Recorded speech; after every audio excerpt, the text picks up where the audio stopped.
Boa tarde a todos. Espero que vocês estejam bem. Sejamos agradecidos sempre pela oportunidade de estarmos aqui, reunidos em nome de Deus e em nome de Jesus, confiantes por dias melhores. Pai nosso, que estais nos céus, santificado seja o vosso nome. Venha a nós o vosso reino. Seja feita a vossa vontade, assim na terra como nos céus. O pão nosso de cada dia nos dai hoje. Perdoai nossas dívidas, assim como perdoamos nossos devedores. Não nos deixeis cair em tentações, e livrai-nos, Senhor, de todo o mal, que assim seja. Bom, do Evangelho segundo o Espiritismo, por Allan Kardec, o capítulo Sede Perfeitos, a parábola do semeador. Naquele dia, saindo Jesus de casa, assentou-se à borda do mar, e vieram para ele muita gente, de tal sorte que, entrando em uma barca, se assentou, e toda a gente estava em pé na ribeira, e lhes falou muitas coisas por parábola, dizendo: Eis aí que saiu o que semeia a semear. E quando semeava, uma parte das sementes caiu junto da estrada, e vieram as aves do céu e a comeram-na. Outra, porém, caiu em pedregulho, onde não tinha muita terra, e logo nasceu, porque não tinha altura de terra. Mas saindo o sol a queimou, e porque não tinha raiz, se secou. Outra igualmente caiu sobre os espinhos, e cresceram os espinhos, e estes a afogaram. Outra, enfim, caiu em boa terra, e dava fruto, havendo grãos que rendiam a 100 por um, outros a 60, outros a 30. O que tem ouvidos de ouvir, ouça. Mateus. E continua. Ouve, pois, vós outros, a parábola do semeador. Todo aquele que ouve a palavra do reino e não a entende, vem o mal e arrebata o que se semeou no seu coração. Este é o que recebeu a semente junto da estrada. Mas o que recebeu a semente no pedregulho, este é o que ouve a palavra e logo a recebe com bom gosto. Porém, ele não tem em si raiz, antes é de pouca duração. E quando lhe sobrevém tribulação e perseguição por amor da palavra, logo se escandaliza. E o que recebeu a semente entre espinhos, este é o que ouve a palavra. Porém, os cuidados deste mundo e o engano das riquezas sufocam a palavra, e fica infrutosa. E o que recebeu a semente em boa terra, este é o que ouve a palavra e a entende, e dá fruto, e assim um dá 100, outro 60 e outro 30 por um. Mateus. Aqui nesse trecho do Evangelho, pensei uma mensagem onde temos um convite de plantar nossas sementes. Nem sempre colheremos os frutos nesta vida, mas o convite é de semear, e a colheita dos frutos o tempo dirá. Cada qual na sua caminhada, na sua escolha, mas os aprendizados sempre são somados à nossa vida. Os erros também nos marcam e nos ajudam a refletir para que a gente não os repita. Acho que esse é o desafio, não repetir os erros. E aqui a mensagem que eu trouxe para ilustrar esta parábola. Essas outras crianças. Quando abraças teu filho no conforto doméstico, fita essas outras crianças que jornadeiam sem lar. Dispões de alimento abundante para que teu filho se mantenha em linha de robustez. Essas outras crianças, porém, caminham desnorteadas aguardando os restos da mesa que lhes atira, com displicência, fim do repasto. escolhes a roupa nobre e limpa de que teu filho se vestirá conforme a estação. Todavia, essas outras crianças tremem de frio, recobertas de andrajos. Defendes teu filho contra a intempérie, sob o teto acolhedor, sustentando a feição de jóia no escrínio. Contudo, essas outras crianças cochilam estremunhadas na via pública, quando não se distendem no espaço asfixiante do esgoto. Abres ao olhar deslumbrado de teu filho os tesouros da escola, e essas outras crianças suspiram debalde pela luz do alfabeto, acabando muita vez encerradas no cubículo das prisões, a face da ignorância que lhe cega a existência. Conduzes teu filho a exame de pediatras distintos, sempre que entremostre leve dor de cabeça. Entretanto, essas outras crianças, minadas por moléstias atrozes, agonizam em leitos de pedra, sem que a mão amiga as socorra. Ofereces aos sentidos de teu filho a festa permanente das sugestões felizes, através da educação incessante. No entanto, essas outras crianças guardam olhos e ouvidos quase sintonizados no lodo abismal das trevas. Afaga assim teu filho no trono familiar, mas desce ao pátio da provação, onde essas outras crianças se agitam em sombra ou desespero, e ajuda-as quanto possa. Quem serve no amor de Cristo sabe que a boa palavra e o gesto de carinho, o pedaço de pão e a peça de vestuário, o frasco de remédio e a xícara de leite operam maravilhas. Proclamas a cada passo que esperas confiante o esplendor do futuro.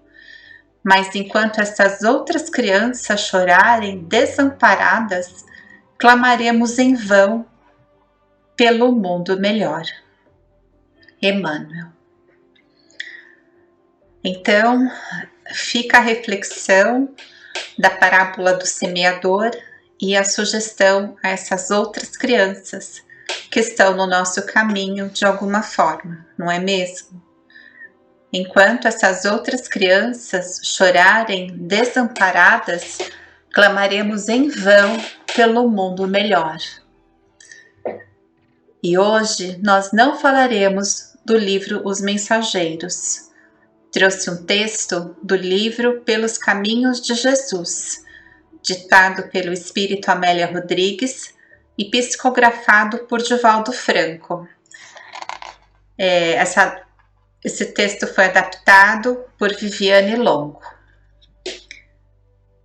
Na tarde trágica e tormentosa do Calvário, quando Jesus foi crucificado e se encontrava com a pele sangrando por causa da coroa de espinhos que foi colocada sobre a sua cabeça, além das dores que sentia por todo o corpo machucado, aconteceu algo inesperado, mas tão inesperado que as pessoas que assistiam ao sofrimento do Mestre não conseguiram perceber na hora.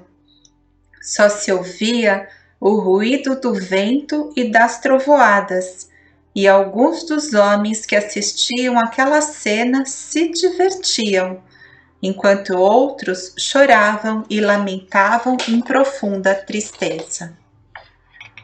Nos momentos finais daquele espetáculo terrível, aproximaram-se do Cristo 3 figuras luminosas.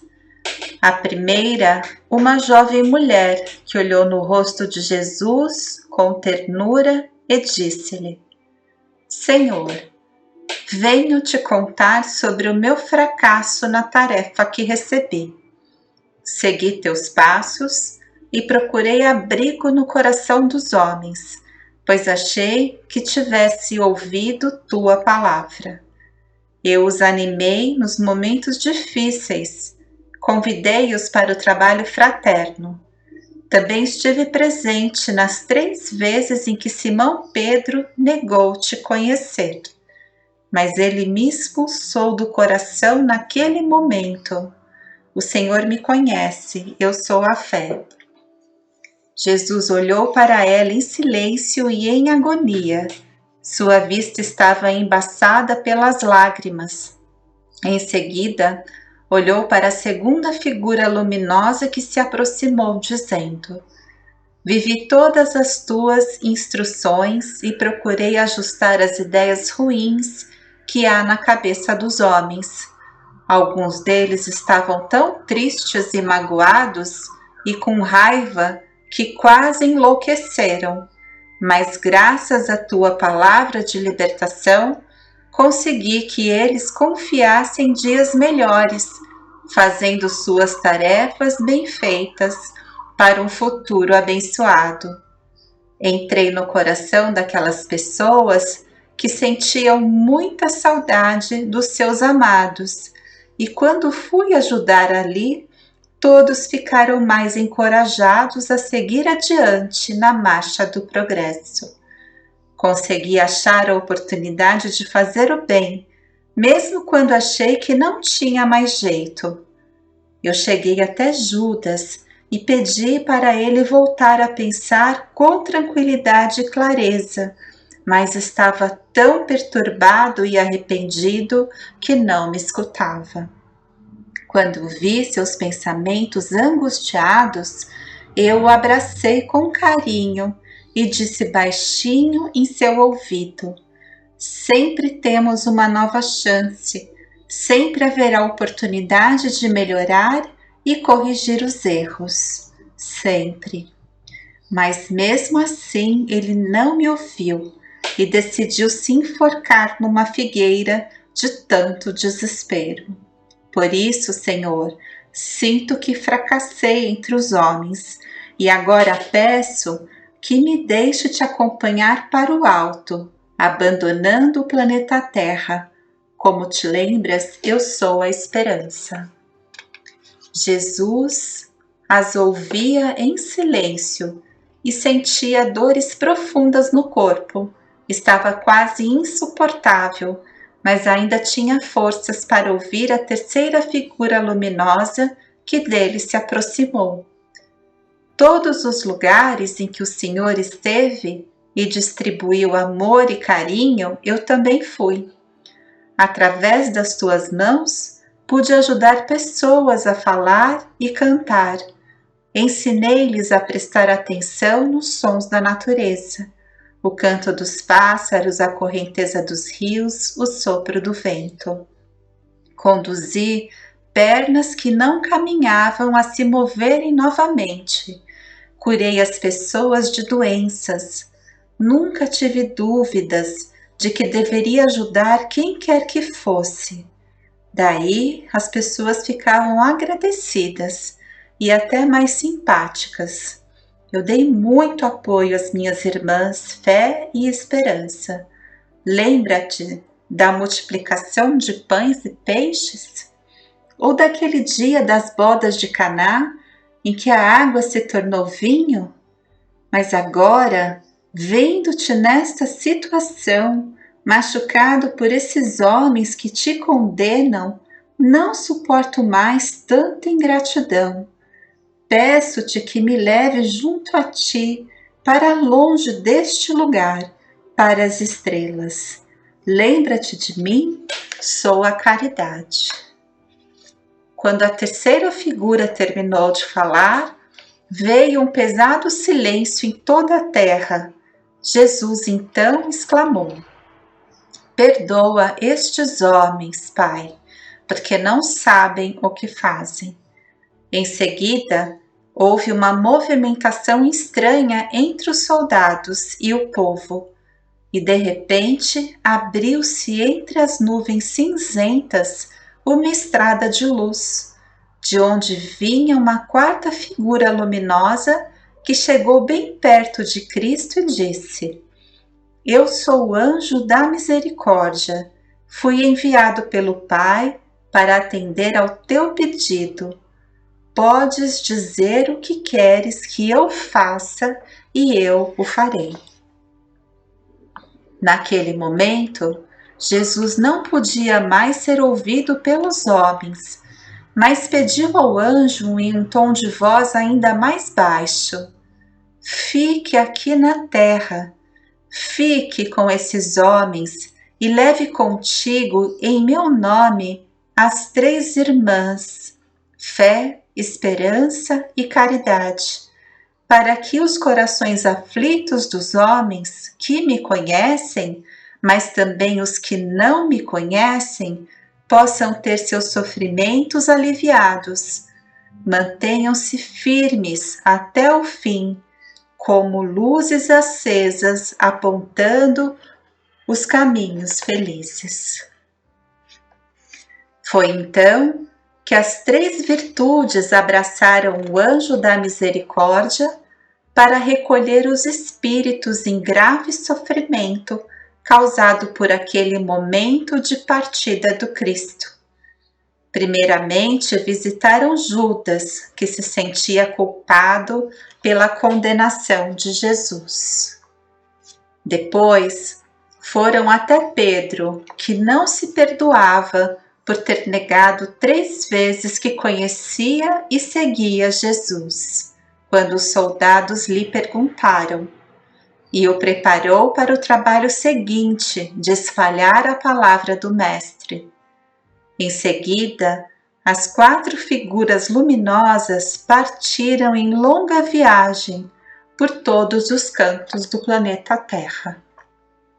Jesus, então, falou para todos ouvirem: Pai, nas tuas mãos entrego o meu espírito. Tudo está consumado. Passaram-se muitos anos desde aquele dia turbulento, desde aquele momento de grande tristeza em que a partida de Jesus deixou saudades. Porém, sua presença está viva entre nós. Todas as vezes que sentimentos como a dor, a revolta, o medo, a angústia, o desespero, a fúria, a amargura parecem dominar os homens, lá vem a misericórdia, que aparece para lançar a chama da fé, a alegria da esperança e a força realizadora da caridade no coração dos homens, que os sustentam e os libertam um pouco a cada dia. Aqui nessa história tão singela, tão comovente, inspiradora, com tanto aprendizado, levando-nos à memória de Judas, Pedro, da alegria da festa de Canaã, da multiplicação dos pães, um percurso tão maravilhoso de Jesus Cristo entre os homens, entre nós. Procuremos lembrar sempre dele em nossos corações, desse seu amor imensurável pela humanidade. E se tivéssemos a chance de nos encontrarmos com Jesus, o que pediríamos a ele? Imaginemos a cena tão bela, tão radiosa, e nós ali frente a frente com o nosso Mestre, nos nossos dias, totalmente despidos, não temos como esconder o que somos. Eu confesso a vocês que já visualizei esse encontro e senti vergonha por ser ainda como sou. E a única coisa que consegui pedir a Jesus foi perdão. E vocês, o que pediriam a Ele? Como será nosso Natal nesse ano? Junto daqueles que nós amamos, que nos são caros, que são importantes para nós. Lembremos Jesus na nossa consciência, no nosso coração, na nossa vida. Não estamos a sós, Sua presença está viva entre nós. Lembremos da prece na pequena reunião familiar e aproveitemos a oportunidade do encontro com os espíritos amorosos que tanto nos amam e não desistem de nós. Façamos também a nossa parte. Amemo-nos, confiemos em Deus, confiemos em Jesus. Bom, é isso. Até o próximo encontro. Jesus nos abençoe.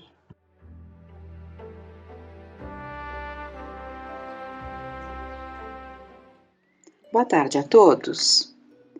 Com o Natal se aproximando, as limitações que estamos vivendo nesses tempos ainda de pandemia nos favorecem a vivermos um Natal com mais simplicidade, com mais aconchego, e é uma grande oportunidade de nos entregarmos mais a reflexões, a leituras que nos liguem mais intensamente ao nosso Mestre Jesus.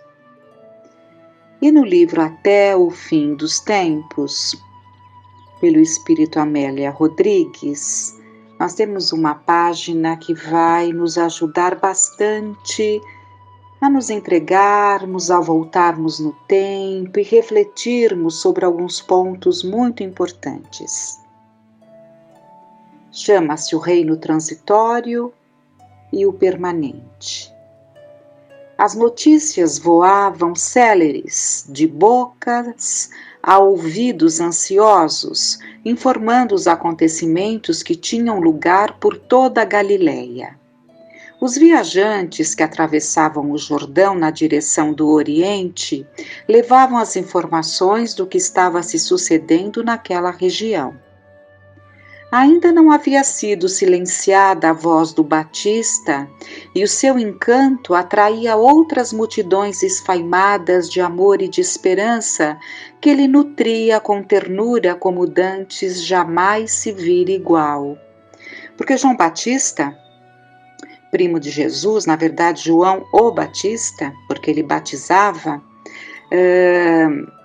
ele preparou o caminho para Jesus, ele foi o precursor imediato de Jesus Cristo. Então, quando Jesus começa o seu trabalho, que durou 3 anos e alguma coisa, João Batista se afasta, né? Se afasta e porque ele mesmo diz, é necessário que eu diminua para que ele cresça, porque ele estava preparando um caminho. Então estava ainda naquela fase de transição, né, quando o encanto de Jesus já começou a atrair a multidões esfaimadas, porque foi para isso que eles foram preparados, aguardando a chegada do Mestre Jesus, que João Batista deixou sempre muito claro. Era profeta, porém se situava acima dos profetas do passado. Ensinava o amor, no entanto vivia-o em clima de harmonia. Referia-se a Deus com respeito, entretanto comungava com ele em doce convívio. Jesus era o Messias esperado, que começara na humilde Galileia, onde os corações eram mais afetuosos e os afazeres mais cativos. A pesca, o pastoreio, a agricultura, sem espaços mentais para as celeumas intermináveis em torno da lei, a respeito da governança ignóbil disputada pelo romano desdenhoso e pelo sinédrio arbitrário, todos, porém, esmagando o povo, de que se utilizavam para explorar e afligir. Portanto, depreendemos que tanto os romanos quanto os judeus praticavam uma exploração em relação ao povo. Aquela região fresca e romanesca tinha o seu espelho líquido onde o sol diariamente se banhava entre os perfumes que se evolavam dos rosais silvestres misturados com as madres silvas miúdas que enxameavam na relva verdejante.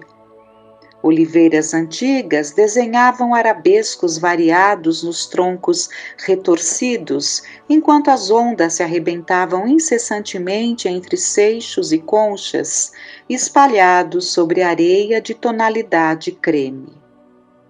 A orla do lago Genezaré, que é também chamado Mar da Galileia, está escrito, também conhecido como Mar da Galileia, as aldeias habitadas por gentes simples se multiplicavam entre as cidades de maior porte como Magdala, Dalmanuta, Cafarnaum. À noite, quando as lâmpadas de barro vermelho acendiam suas luzes, o poema da natureza se apresentava em tonalidades bruxuleantes e festivas, contrastando com as estrelas alvinitentes que fulgiam no cimbório escuro e cheio de mistérios. Naquelas regiões, entre as vozes humanas e as onomatopeias, o cantor entoava o seu hino, a vida, em poemas de inefável amor que arrebatava, enquanto suas mãos cariciosas limpavam as rudes penas que explodiam em pústulas virulentas que afligiam os infelizes que dele se acercavam. E era realmente um hino, era realmente um poema, porque estudiosos modernos fizeram estudos profundos e perceberam que havia uma métrica, havia uma cadência em todas as suas falas. Cada tom, cada tonalidade, cada métrica usada para determinado efeito. O seu querer alterava os acontecimentos e os fenômenos da misericórdia de Deus se tornava realidade, produzindo júbilo e encantamento. Os anciãos, por quase todos desdenhados, sentiam-se apoiados no cajado da sua palavra vigorosa. As crianças bulhentas e pouco compreendidas silenciavam enquanto atraídas pela luz dos seus olhos. E os espíritos perversos fugiam da sua presença. Mesmo aqueles que se haviam tornado seus adversários, movidos pela inveja doentia e pela perversidade em que se compraziam, ao enfrentarem-no, receavam seu poder, ante o qual se sentiam amesquinhados. E ele falava a respeito do reino dos céus em uma dimensão que não estavam acostumados aqueles que o buscavam. Não obstante, as criaturas humanas, afligidas pelas próprias infinitas necessidades, pensavam exclusivamente nas questiúnculas do dia a dia, nos problemas da sobrevivência física e do conjunto social. Então, esse é o ponto que nós temos que nos atentar, porque, na verdade, repetimos esse mesmo comportamento. Vamos, então, continuando. Faltava-lhes amplitude mental e largueza de visão para penetrar nas propostas libertadoras que a Boa Nova lhes trazia. Ele, no entanto, não se incomodava ensinando sem cessar, porque Jesus falou para todos, para toda eternidade, em qualquer tempo, em qualquer espaço. Não havia divisas quando a sua voz soava naquele cântico. Não havia divisas. Ele falou para todos. Naquela oportunidade, a multidão se fizera superior a qualquer expectativa, de tal forma que, reunida em alguns milhares, estavam a ponto de se pisarem uns aos outros, quando ele começou a ensinar, despertando para as realidades profundas do ser espiritual. Acautelai-vos do fermento dos fariseus, que é a hipocrisia. Nada há encoberto que não venha a descobrir-se, nem oculto que não venha a conhecer-se. Havia na voz enérgica uma ressonância de advertência a respeito da conduta que se deveria manter. A hipocrisia é um morbo da alma que contamina e deixa sequelas devastadoras por onde passa, e se tornara a característica predominante no comportamento dos fariseus, que se perdiam em discussões estéreis, a proveito próprio, sem nenhuma consideração por quem quer que seja. Todos os comportamentos hediondos, mesmo aqueles que ficam desconhecidos e são mascarados pelos processos perversos do poder transitório dos homens, tornam-se conhecidos e malsinam aqueles mesmos que se lhes entregaram.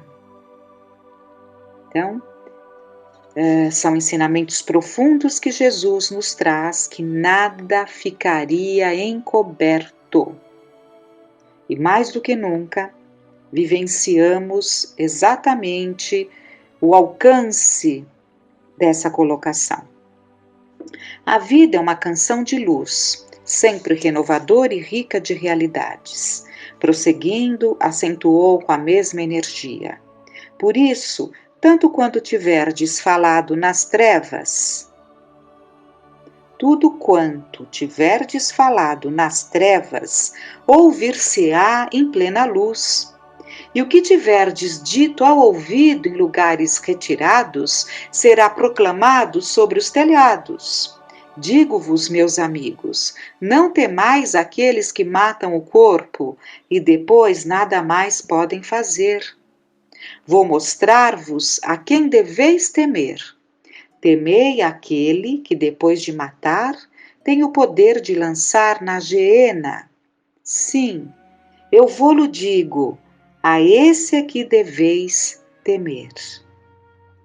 O relacionamento humano e social exige lealdade de uns indivíduos para com os outros, de respeito e comportamento para cada qual, buscando-se sempre a própria melhor conduta e a imensa tolerância para com as defecções do próximo, porquanto aquele que erra fica assinalado em si mesmo a sua aflição, não necessitando de maior carga de punição. Por isso mesmo, a maledicência, a calúnia, a informação malsã não tem lugar na convivência saudável, naquela que é inspirada pelo Evangelho, porquanto tudo se torna conhecido e desvelado. E pensando no Evangelho propriamente dito, tudo que viria a ser camuflado, deturpado, alterado, de certa forma, viria à tona. Como veio, né? Através dos esclarecimentos do Consolador prometido. Nesse sentido, a divulgação da verdade não pode ser prejudicada pelos temores injustificados em torno das ocorrências punitivas aplicadas pelos homens, que são transitórios e não vão além das fronteiras do corpo.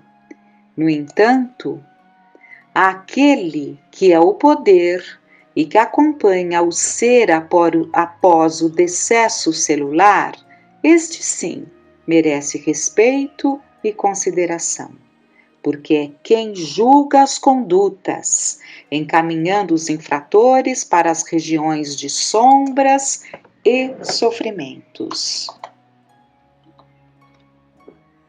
No silêncio que se faz natural, ele se proclamou Filho de Deus, exigindo fidelidade a quantos desejassem segui-lo, declarando a sua convicção na mensagem e na entrega total ao novo padrão de vida. E ele se declara Jesus justamente naquele momento em que ele está perguntando aos discípulos quem eles achavam que ele seria. E os discípulos falam aliás, Pedro fala, tu és o Cristo enviado de Deus. Então, ali, e ele fala, foi o alto que te revelou. Então, fica muito claro ali essa revelação e quando ele se coloca como o enviado de Deus. Nesse sentido que seria filho de Deus, porque filhos de Deus todos nós somos. Então entendamos o que significa esse filho de Deus. Esse filho de Deus é usado por essa condição de enviado, né, do Messias enviado, especificamente. Porque na verdade todos somos filhos de Deus. Definiu rumos do futuro e as vicissitudes que aguardam os idealistas e semeadores da esperança nos solos castigados pela canícula das paixões selvagens e perversas. Também os animou com a promessa de que sempre e em qualquer situação os espíritos sublimes inspirariam aos seus seguidores, jamais os deixando a sós e sempre oferecendo-lhes os recursos de sabedoria e paz. Pairava no ar uma dúlcida consolação que pulsava nos sentimentos emocionados. Não obstante, alguém, rompendo do silêncio natural, gritou.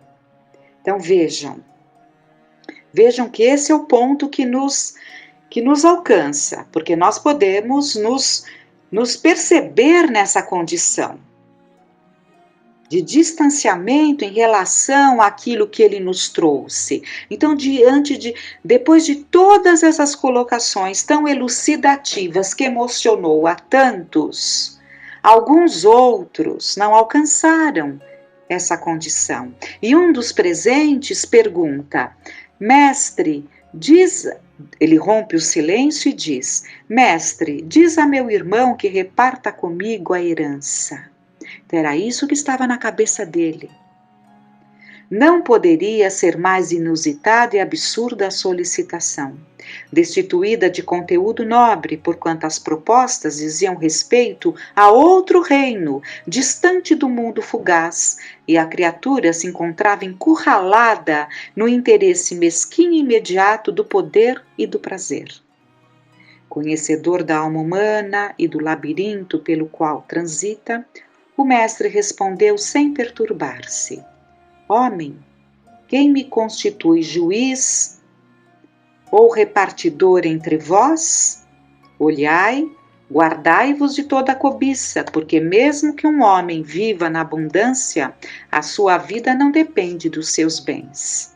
Silenciou por um pouco e narrou comovido uma incomparável parábola.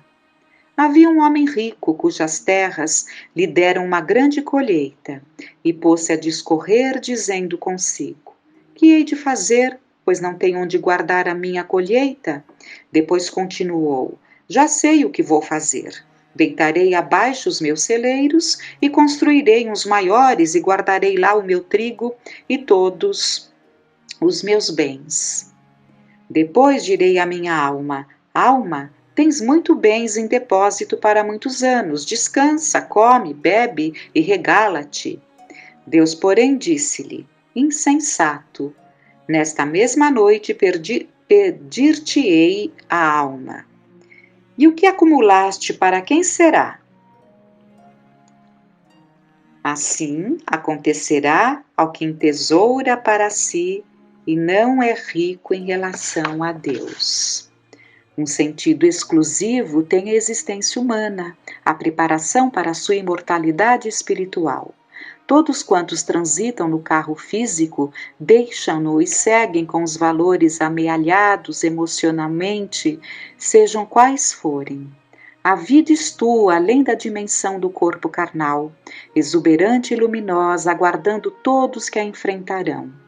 Amealhar para as necessidades humanas constitui um dever, porém repartir e multiplicar através da divisão em favor dos outros que padecem carência é tornar-se rico de plenitude e de recursos que nunca se consomem, porque de sabor eterno. Jesus não é juiz iníquo, nem severo julgador para impor aos outros o que devem fazer, e a programação das leis já estabeleceu o que é indispensável a uma existência harmônica. É o embaixador de Deus que veio despertar a consciência humana para a realidade mortal. Ainda por muitos anos, ele será buscado para solucionar pendengas e paixões, atender a caprichos e resolver problemas, que são necessários para o crescimento individual do ser, como na coletividade na qual se encontra. Não obstante, a sua mensagem pairará soberanamente acima das dissidências e dos caprichos das criaturas e grupos, seitas e doutrinas, trabalhando pela fraternidade legítima e pela união de todas as pessoas que anelam pela felicidade total. Mesmo desfigurados seus ensinos, rejeitadas suas lições, subestimados seus conceitos pela presunção de alguns, ele permanecerá como o grande divisor dos tempos, aguardando e inspirando. Belo texto para lermos, refletirmos, analisarmos. Há muitos pontos importantes. O texto fica no site. Vamos então agradecendo a Deus de coração, sentindo o calor dessas vibrações amorosas. Permita, meu Pai, que nos sintamos verdadeiramente no clima harmonioso do Natal, que nos pede paz, compreensão, respeito, aconchego, carinho. Tenhamos uma noite, uma tarde, um final de tarde de paz.